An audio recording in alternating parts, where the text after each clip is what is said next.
All right, y'all, what's going on? It's Combo Breaker 99. I'm back with another post-fight discussion video.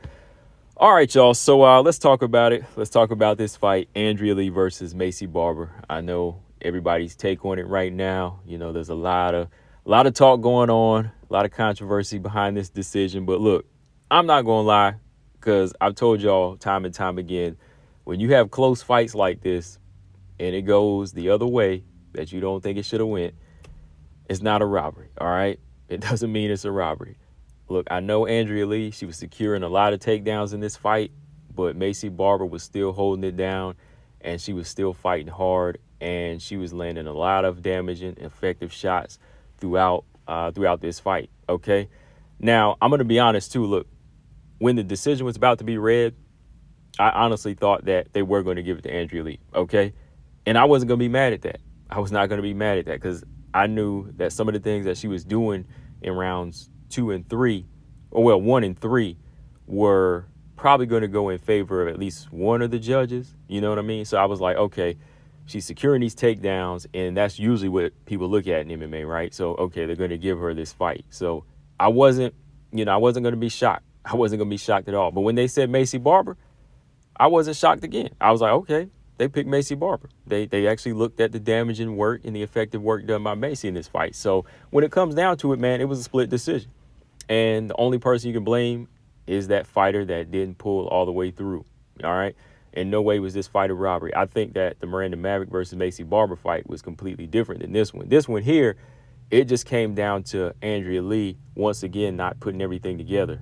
She used one of her biggest strengths in this fight, but again, she lacked something that really solidified a victory for her in this fight. Because again, I came into this fight saying, okay, she has the better striking, the better technical striking. But here, she's missing a lot of kicks. She's missing a lot of opportunities to, land a good straight jab. She landed some good power punches, some good left hooks here and there, but she wasn't really sticking to straight punches. Like, she opened Maycee's nose up, I believe in the second round, but she didn't really stay consistent with her strikes. You know what I mean? Like, if she'd have won the striking exchanges, or at least stayed ahead and then secured takedowns, yeah, she could have clearly won the fight. But she was letting Maycee Barber dictate the pace when it came to the stand-up. So what did Andrea Lee do? Instead of striking with her, she went to the ground, right? So she knew she was losing the striking battle, but she wouldn't even try to step it up with her much better technical skills, which I thought, Andrea Lee had when it came to the stand-up. She didn't even step it up in that game. She just would secure takedowns and try to hold Maycee Barber down, right? And even then, Maycee Barber in the first round, I thought she was doing some effective work off her back. So when it came down to it, it wasn't a robbery, all right? Like, I can go back and watch this fight again, which I've already done 2 times, and I can still say I see where each fighter led up in this one, all right? Each fighter led up in different departments, okay? Like, Maycee probably could have worked on her takedown defense, or she could have got her own takedowns on Andrea Lee, because the way Andrea Lee holds her guard up, she could have got her own takedowns. Andrea Lee, she could have done more on the ground, or she could have done more on the feet, right? So when it came down to it, it was just a good fight. And like I said, it was a 50-50 fight, and that's what it was. Both fighters had their strengths, but at the same time, they were missing opportunities that were right there in front of them, all right?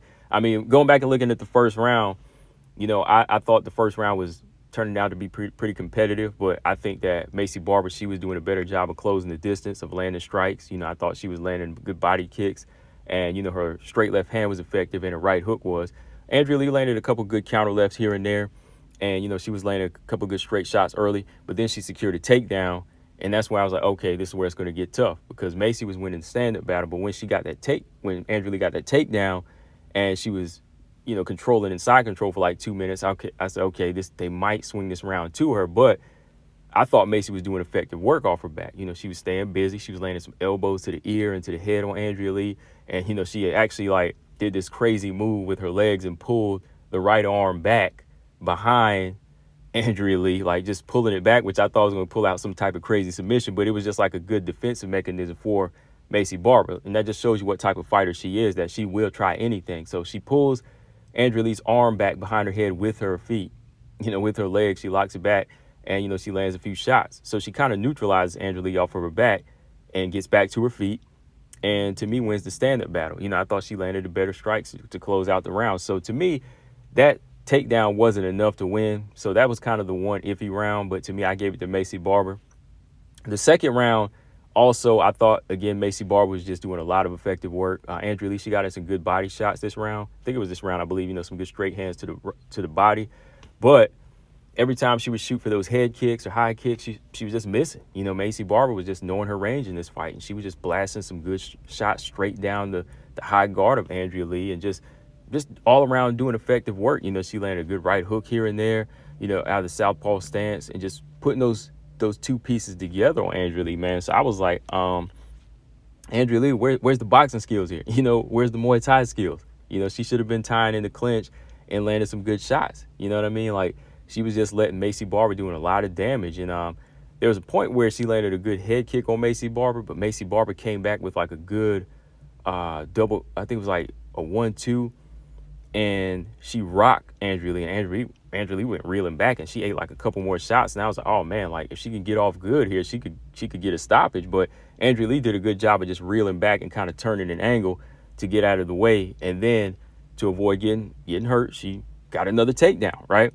So with that takedown, again, the judges are kind of iffy with it. They're seeing the takedown and they're thinking that Maycee Barber is, helpless again. But to me, I thought that Andrea Lee, didn't do enough in this position once again. Maycee Barber did land more damage, and I had to give that round to Maycee again. I just thought she did a better job. Andrea Lee got in a couple more minutes of ground control time, but it wasn't much because, Maycee Barber, again, was working off of her back.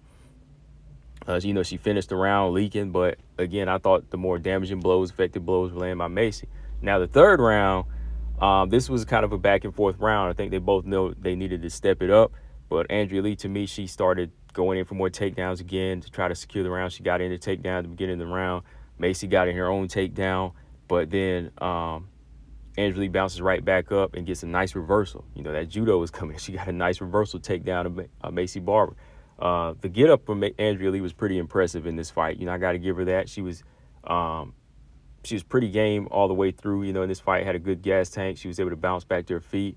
Maycee Barber, I believe she got one takedown, but then again, Andrea Lee secures another takedown and almost gets the back of Maycee Barber in this fight. So, yeah, throughout this fight, I think that Maycee Barber was too focused on striking. Like, even with her stance, like she was too focused on striking and wasn't defending the takedowns enough from Andrea Lee, which, like I said, when you're dealing with a fighter like Andrea Lee, when she's wide open and focused, she will either strike with you or take you down. So this was the fight where Maycee Barber should have been well prepared for those takedowns, or like I said, prepared to get a tie clinch and get some reversals and land some elbows. And that was another thing. Maycee Barber did get in some good elbows even in the first round. Like, Maycee Barber, she gets in there, she's gritty. She was landing some damaging blows throughout this fight. I think that she landed more, but again, those takedowns, I can understand how they score them. Sometimes you can get that top control, it looks more impressive. But to me, the person that's getting off the bottom and actually doing something, to me, that's the one you got to score it for. Again, Andrea Lee got like 5 out of 5 takedowns. So, yeah, I think when people look at those stats, hey, to me, like I say, if it went to her, fine. But to me, I had it 2-1 for Maycee Barber. I gave her the first and the second round. The third round, to me, was clearly Andrea Lee. I think she secured it with those takedowns and, landed some more good strikes on Maycee Barber throughout the fight. But, yeah, it's just one of those fights, man. It wasn't a robbery at all to me. Now, the robbery was the main event. Like, it was attempted robbery. It was an attempted robbery in that main event, giving Chito Vera a card. Actually giving him a card, that was crazy. I was like, no way, man. Like, Sandhagen took this dude to school. Now, that main event was 5-0. It was a clean sweep. I don't know how they had that card for Chito Vera at all. Now, that was a complete messed up scorecard right there. Well, also, Dan Mergliotta, his scorecard was messed up with this Andrea Lee Maycee Barber fight. He had it 30-27. No way was this a 30-27 fight. It was 29-28 either way. Like, he had to give Andrea Lee the last round, in my opinion. You can go back and watch it again. I thought Andrea Lee did win that third round. And if you gave her the first round, fine. But when it came down to it, I'm not mad at the decision. But from here, man, Maycee Barber has improved, definitely improved in her striking. She won the striking battle against somebody like Andrea Lee, which I think is impressive. So that tells you she has graduated on that. Not a lot of shadow boxing in this fight. She was actually closing distance well, connecting with body kicks too. She was hitting the arm of Andrea Lee, hitting the body, taking her best shots, and coming back straight up the middle. With some nice offensive striking here. So yeah, Maycee Barber, she's definitely improved in the striking department, but her takedown defense and her focus on looking for takedowns, she needs to turn that up a little bit more to really close that distance. She couldn't really get in her clinch fighting in this one because Andrea Lee was too strong, and she had some good turnarounds here. Andrea Lee did. So, yeah, those improvements were shown, but she still got a lot of work to do before she can even call out an Alexa Grasso rematch, because Alexa Grasso would still beat her, in my opinion.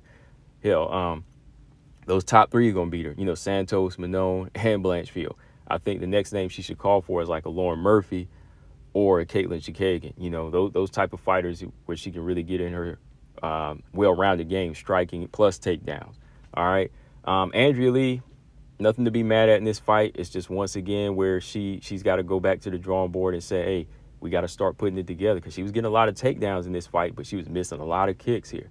I think she was kind of weary of the power of Maycee Barber because she was not willing to step in enough to get off the head kicks, and she was not getting Maycee Barber's timing down in this fight. So when it came down to it, there's only one person to blame, and that's hers, because she knows she's a victim of these split decisions. Like, her 3 losses in a row were like split decisions. So, hey, you know what you got to do? You got to turn it up. I mean, she's about to turn into another Angela Hill, if she don't step up this game. If she don't go in there, look to finish, and really turn it up all around, you ain't going to get these victories. You know what I mean? But other than that, I don't think Andrea Lee at all has fallen off. Like, what I've seen from her in there, she could still be a good test. So, she can step it up against some of these other fighters coming up. Tracy Cortez, Natalia Silva. Those are all good fights for Andrea Lee at this point. Hell, I'd still like to see the Caitlin Chikagan fight with Andrea Lee at some point. But she just got to step out of that decision realm like Angela Lee. Stop coming up short. Put it all together, right? But yeah, that's all I got on this one, guys. Like I said, I'm cool with the decision. I gave it to Maycee Barber, not just because I picked Maycee Barber to win, but if it would have went to Andrea Lee, I was fine. But clearly, this was not a robbery, guys, in my opinion. Leave your comments in the comments below what you think about this fight. Combo Breaker 99. I'm not arguing about it. Subscribe. Peace.